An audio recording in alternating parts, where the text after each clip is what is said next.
You think your kung fu is strong? Try my doom kick style. Hoo-ah!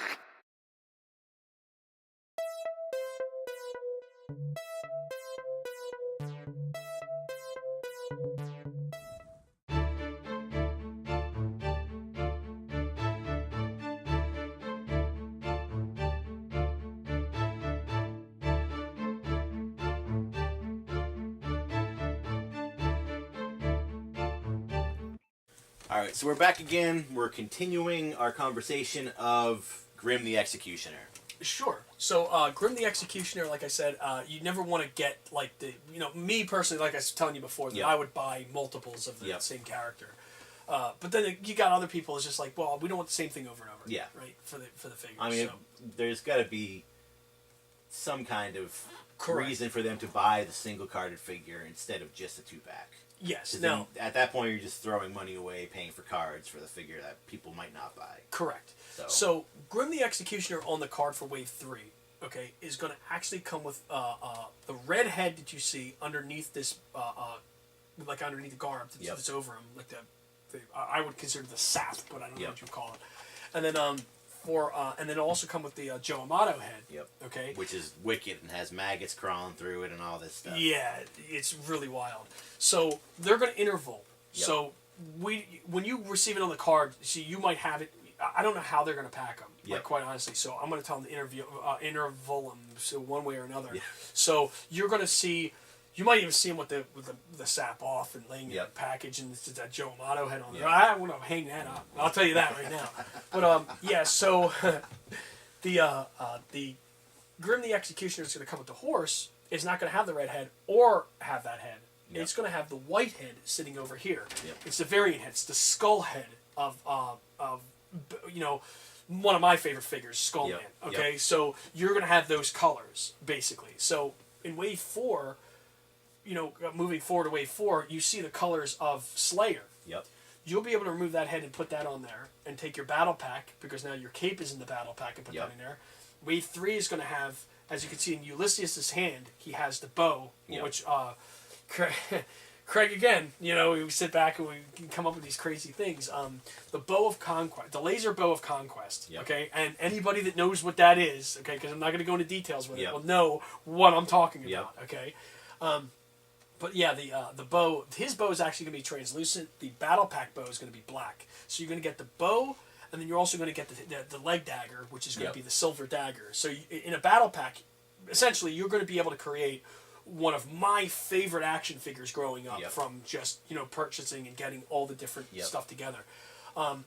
Now, that's Grim the Executioner, and that's the only figure that we've said so far with the Wraithbringer. Okay, with the Wraithbringer packs. Now, there's going to be other figures. It's going to be down the line that we're going to actually mention them, because one of the things we want to do is keep focusing on what's coming. Okay, and I know that these were shown first, and and then we just teased Wave 4, and a lot of people are like, "Wow, when did what's the release date?" We want to show that the next stuff is coming is the slime drones, and then the Flexors. Okay, that's going to be released after that, and the Flexors obviously are wireframe. Rubbery bodies, real soft rubbery bodies that are going to be able to bend and pose any which way you want them to. These are just the prototypes up here. What I would say is more like the test protos, because I'm going to say it's more of an official prototype because of the material. Material's good. The wire that's inside of it is not the final wire. Yeah, I think we talk about that in the close-ups, but we probably should talk about it now in case we don't. Okay. Because I haven't looked at the close-ups, because like I said before, this is take 2 of this interview. Okay. Yeah, so the actual pieces that you'll see on these, they might be sticking out or whatever. The reason is because they're supposed to be like vinyl, it's going to go over it. So it's almost like a strap that's going to move these guys, but they're so the durability onto them is going to be really good. And like I said, the quality level, like I would shoot for the highest quality. Okay, even with our protective cases, either whatever we produce, we're shooting for the highest quality we possibly can, because that's a statement. Like if you're like a lot of people looked at these cards and they said to me, just to be honest with you, they were like, well, I understand the direction you're trying to go to is the retro direction. And that's definitely it. It hit home with a lot of people. A lot of people looked at him and said, well, wow, I don't understand. Like, I don't get this. Okay, and it might be younger guys, you know what I mean? Like people that, So the idea is to kind of bring back this feel. Well, moving forward, a lot of these stuff is going to be a lot more colorful. Yeah. So the slime drones is going to be a very colorful box. Yep. The Flexors is going to be just a fantastic Yep. box. I mean, not a box, but it's going to be actually be a carded Yeah. figure. And then Wave 3 is going to be Neil Adams art, like I Yep. said before. So it's going to be in the back. And then you have Chris Facone's artwork is going to be in the back of that. So they're just going to highlight each other, I think. I got to say, too, I even mentioned this when I reviewed these guys. Not that Wave 1 was good quality, don't get me wrong. The quality definitely stepped up in Wave 2. Correct, yes. And that, to me, shows that you're serious about quality and stuff like that. Yeah, and everything is a work in progress. Exactly. Yeah, and again, not that Wave 1 was poor quality. Of I'm not course. saying that, but there was definitely a step up. And Yes. that, like I said, that to me proves that you're serious about doing this. You're not just trying to snatch and grab all the money you can. Of course. No, of course. You want to make good figures that people can play with and like, and that, to me, that speaks volumes. Yeah, and you know what? Coming out of Wave 1, I looked at the figures. I looked at the way the cards were. You know what I mean? Like I said, they were a little bit outside of what I would wanted, but they were already produced. Yeah. Wave 2 came along. I said to myself, I want those cards to be right. I want them to be a little bit thicker. You know what I mean? Like, so it gave us a little idea to be able to toss around stuff, and especially with the battle packs. So the first battle pack to the line was Wave, 2. Yep. And then, we're not going to release a battle pack for the slime drones. I Yep. just want to basically get that out there. Yeah. Maybe for the future. It might be something we might do for the future. I'm not 100% sure yet. It's something we're throwing around. If people want to see it, they're like, oh, it would be awesome if you could have this or have that, then yeah. And especially with new sculpts. If we're bringing out new sculpts and we have like new arms and new legs and stuff like that, then that's definitely something that we're going to definitely talk about. But yeah, so the idea between those and the quality step up is, of course, it's something that we wanted, and we wanted to make sure that people were realizing it. And not only just quality, but just overall figures. Like you could see like where I always said it is like an evolution. Like you want it to get better and better and better and better and better. And then you reach an echelon where you're just like, oh, how do you make it any better? You know? And these, to me, I love the slime drones, and it's one of those things. It's almost like a sideline type thing, but it's also part of the series. So you could play with that any which way you want to create what you have here. So that's kind of the idea.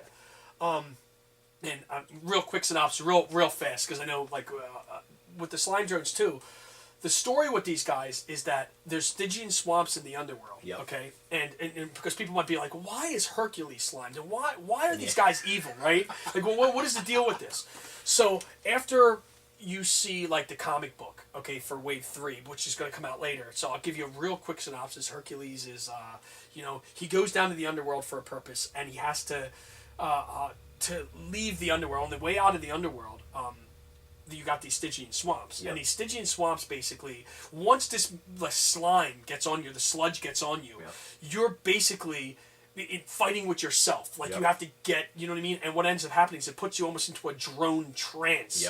And the longer you are in the underworld, the more you're turning into an archfiend. So you're seeing Gruesome, which is this transitioning character. So he's transitioning into this archfiend character. Whereas you have Hercules, you know what I mean? Like he's in the beginning stages, or maybe even the ending stages of what this is, okay? But we wanted to go with the nuclear colors with him, like the toxic colors to just show him off. But so that's what these characters are doing. So they're basically fighting with themselves, trying to break this this trance in a way to get out of this. So this is what this is. So all the pictures that you're seeing and all that different stuff, it isn't like, wow, like what is the idea behind this, you know? It's just, they're becoming drones, or they're trying to fight not to become a drone. So that's the whole premise of the slime drones is, it's this never-ending battle with themselves. So not never-ending, but it's this battle with themselves to try to get out of this. And same thing with the Flexors. The idea for the Flexors was to be able to produce something and have something fun, and where the posability is there, and people are really going to get into it. And I mean, they're not thin, flimsy things. They are not thin and flimsy. They're like the action figures. When you look at it, it's like an action figure that you're able to pose around any which way you want. But now you have the heads that are swappable and different stuff. And also for those that care, you can do straight legs or bent legs with Flexor. So you got best of both worlds right there. Yeah, that's definitely true. The posability of these and the way that they stand, I always I always like the way they stand there, and you can see the 3 heads, you know, and you'll go we over got that close-ups of those definitely. Yeah, that we're doing there. Then we have. I don't know if you want to go to break before we hit wave 4. Yeah, let's go to break real quick. Okay, we'll be right back. Today's episode of DKTV is brought to you in part by Monster Color, premium paint for your toys. Available in many colors and applications. www.monstercolorstore.com. Alright, we are back again, and we're talking about, where are we on, wave 4 now? Yes, we're ready to talk about wave 4 here. So we went over flexors and the slime drones. And so, you know what? Even before I get to wave 4, I'm going to jump on wave 3 real fast. Oh, yeah. Just I mean, really 3 quickly, comes before 4, so, yeah. you know. I think a lot of people has seen 3, but I just want to basically say a little bit real quick. There's 5 characters that we have planned for wave 3 and a battle pack. And a lot of people are like, you know, and I hear it, and I know I say this a lot, people are asking about what is the issue, why wave 3 is taking a little bit between this. And a lot of it has to come down to, well, first off, you know, planning is already done for the series for wave 3, but we don't know if we want to add more stuff into it or not, because that was the whole idea that we were just going to jump into the flexors and then we we're going to jump back into wave 3. Wave 3 requires new tooling, and the Cyclops tooling, as you can see here, is going to be one of the things, and obviously Grimm's axe and the new heads and stuff like that. And plus, we want to do the steed later on before we hit wave 4 with this. So we're kind of juggling the possibilities around here. And we don't know if we're going to release wave 4 before we release the steed. We're trying to figure out the timeline here and the best way of doing this. But yeah, so wave 3 is we're going to introduce the Cyclops. There's you know, we don't know. Again, too, another thing I'm trying to figure out is if I want to variant these, because I think that having a variation of a Cyclops would be awesome. Yep. And just for the viewers, you're talking about the normal size Cyclops. Correct. Yes, not the big Cyclops, which we will get to. Yeah. Just to avoid any confusion. Sure. No, absolutely. You know? So yeah, the idea here was to kind of bring out a. You know, this wave here, and just try to do it like more minimally. So the idea for this originally was going to be just the normal, you know, bring out a Cyclops and just pop it on there, and it would have been like the head that you saw from, which you probably have a close up of. I'm not sure. I'm sure you do. Yeah. Of the Tyke originally Tyke head that he had, and once everything got like kind of sculpted over and done, it just lended to itself that this is the way. I mean, if you're gonna do it, you gotta do it right. You know? Yeah, that and the simple fact now you have a beast body. This is the first of the beast bodies that you're going to see, and we have a lot of ideas for the other beasts. So we're going to go back and forth with those as well, with this style of body. And that's also something that I think some people who don't know a lot about the actual production of it don't quite understand. Is, you know, like, why do all these guys have the same parts? Because you gotta dude. Well, you gotta make your tooling is expensive. Tooling is one of the most expensive parts, you would say, probably, right? Tooling is it's one of the most expensive parts to this. I mean, there's a sequence of stuff that goes through. I mean, you have the planning phases, whereas all your you know, your concepts basically come to life. Okay, so you have your tooling. You first bring concept to prototype to tooling. And then from tooling, then you go to the actual manufacturing. And then from manufacturing, then you go to the logistics of this, which is, again, a lot of people don't realize, but the logistics, getting it back here to the States is a fortune. It's a lot of money, excuse me. So, you know, you can't just be doing brand new full body sculpts every single wave, because... Correct, yeah. It's very difficult. And especially coming out of the gate with, like, you know, I'm going to come out with, like, 10 different... You know, but it's just impossible. Especially if the whole thing with this is we wanted to incrementally increase what people were seeing with these figures. We wanted to kind of like keep it like just incrementally, like I said, just keep on upping it. You know, it just makes your options more and more, which is in the end better for the customers because they have more options of things to buy. Correct. So the idea for these, you're right, is you know, you have a skeleton body and a human body. So the future wave, obviously, we have a female plan for the future wave, which we're not Not going to show off any of that stuff just yet, like I said, because we're trying to, once we get a little bit further, once we're probably out of flex stores, you'll probably see that. That's what I'm thinking, because once we're ready to jump into, like, the Wave 3, then you'll see, you know, because we're getting closer to where, you know, I'm hoping that we're going to get to. Yeah, and it's like you were saying before, you don't want to keep talking about stuff that's so far out when there's stuff that is still far out, but closer that it hasn't come out yet. Correct. And it's like, I feel that fatigue with the movie news and stuff now. Like, we're hearing about movies that aren't coming out till 2018 already, and it's like, correct, yeah. You know, what are we supposed to do with all these rumors and stuff for 3 years? Like, so the idea, of course, so the thing with this is that Wave 3 has been teased for now over a while. I think over a year. Yeah, it's been over a year now. MegaFest was this time last year, just about. Yeah, and PowerCon too. And you had I was taking pictures of those on Instagram. Now. At Doomkick. At Doomkick, of course, yeah. At Zolo World 1. Yeah, that is right. Yep. Now the thing with Wave 3 though is that the battle pack is what we're finalizing, and the battle pack we want to throw some extra stuff into it. Just going to just open up so many people's eyes. They're going to go, whoa! So that's kind of the idea. That's the delay of this so far. Besides the tooling. So while we're doing it, I said, well, why not just, you know, keep rocking forward with this new stuff, like bringing some new figures and bringing some new guys that the people are going to collect, and it looks like it's taken off so big and so many people want these that I think the production is way too small personally, but I don't want to up production either because I want to still have these ready to work. You know what I mean? So the idea is to be able to hit these guys out there. Whoever wants them, I'm just going to say it right now. If you want them, please pre-order. Because if once they're gone, we're not doing them again. Once they're gone, they are gone. Same thing goes for a lot of the figures, like the white Archfiend that we have there, sold out. He's first to sell out, and then like I said, the green guy is ready to go here. We're down to minimal, little quantities of those left. And actually, this is as good a time as any. There is a sale going on in the web store right now. Right now, where you can get figures for cheaper, and if you want some of these guys, they're going quick, so get them. Yeah, and I'll tell you this, Hercules is nearly ready to go too. Underworldfigures.com. Underworldfigures.com, that's correct.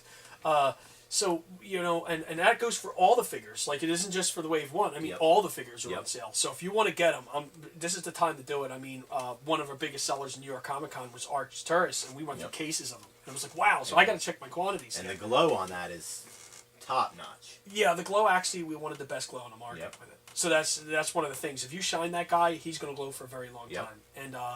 And that's something I think a lot of people don't realize is the quality that went into this, and the cost of those were very expensive to glow. I mean, when I go to bed at night, those guys are glowing for a while. When I shut off this display case, a lot of this stuff glows like crazy. We're not going to run glow again as far as glow bodies. I want to make that statement clear that the problem with glow is it's very expensive. And we got into this to basically show that, look, we're bringing these out. You were never offered a glow in this style before. And we wanted to do that. We wanted to bring that out and show that now you have the capability factory produced. Okay? I mean, I'm sure that people has casted them. You know I mean, I did some glow algos. Correct. Yeah. That's right. Your face, you're like, yeah, dude. Yeah, dude. First he steals slime drones, now he's stealing glow. Come on.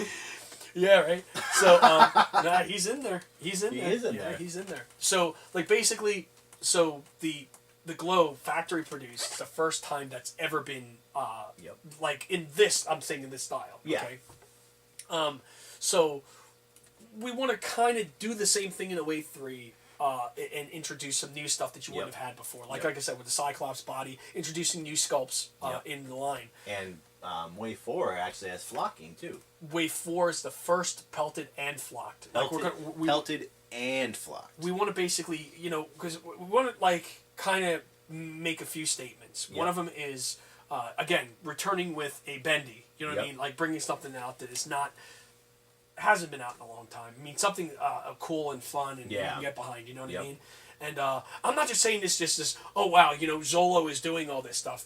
We're all doing it. You know what I mean? Like, it's everybody is collaborated effort. You know, anybody that's working with us is a collaborated effort well, the to thing do is, this. too, That's is the idea. You come at this from a fan's perspective. It's not just, I'm going to make these and make a bunch of money off of it. You make and these I want to be the first out there with them, dude. Exactly. You know, like, no, it isn't about that at all. As a matter of fact, one of the things that we're going to offer and I don't know if I said it publicly or not, is we want to offer an actual opportunity to people that are independent, you know what I mean, they're doing this stuff for a factory to produce product using these bodies, you know. So let's just say you wanted to come in and you're like, yo dude, I like that body there, I want to be able to take that body style, and because it's interchangeable, you can manipulate that body style any which way you want. You can make new heads, you can make new legs, you can make new whatever, you know, whatever it is, and that's the opportunity that we want to do. It's a license agreement, you know. It's just basically Zola World interchangeability with your characters. You know, I'm not really interested in the character like that you're going to have. Like, what I mean is the rights to it or stuff. Like, I'm not taking any rights. You're not trying to own anybody's character,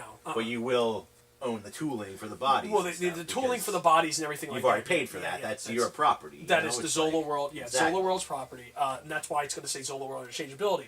However, it does work out good for the advertising perspective of your product. Because if you put it out there and it has that, now you have swallowability amongst the whole entire universe of what we're doing. Which brings me to this also. We're working on a few other things besides Realm of the Underworld. We're working on another line called Legends of Darkness, which is the first character is going to be into the Flexors. It's we're going to introduce Frankenstein in Zola World's format. Frankenstein. Legends of Darkness is a horror-based line. It's 5 3/4 inch, so it's going to follow the same concept of this with all the interchangeability that you have with Zola World's interchangeability. The difference is going to be is that now these are all monster characters. We're reintroducing. We're going to put him into Legends of Darkness along with a few other characters like the Mummy. We have the Wolfman, Dracula, Frankenstein. You know what I mean? So you have all those guys, and then we have our own characters like Nightmare. We have another character that's coming out, and skeletons. You know, obviously you got to have skeletons. So we're going to be introducing those things too, and then we have another line after that that we're working on. It's called because long after Realm of the Underworld is finished, you know, we're still going to produce action figures, but long after the story, because there's going to be a lot of people that's going to want to see certain characters. You don't need to keep the story going forever. Correct. You know? It's good to get start fresh, but it's good to work with new characters and new settings and new stories. Of course. So the Greek myth theme is going to be leaving. Okay, that's the first thing. And the next line is going to be coming out. It's going to be called Legions of Dragons. So it's going to be all these different dragon characters following the same format that you have. So we might offer that as a slime drime. Maybe you might see it. Like I'm just going to say, like you may. But so the idea is also, and maybe not even a slime drone, just a translucent character, because a lot of people like the translucent stuff. So we want to introduce that. We want to also. We have another, you know, we have Legions of Dragons, and we have another one called Kingdom of Gods, which is all, you know, we're hoping, and one of the ideas is, you know, because we've touched on the Cyclops here. The giant Cyclops, which I'm going to buy a couple of those, I'll tell you that when they come out. Okay, well, I'll tell you what, if you want to take one more break, we'll get right into this. Yeah, let's do that. Okay.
Not so fast, Hercules. The battle had just begun.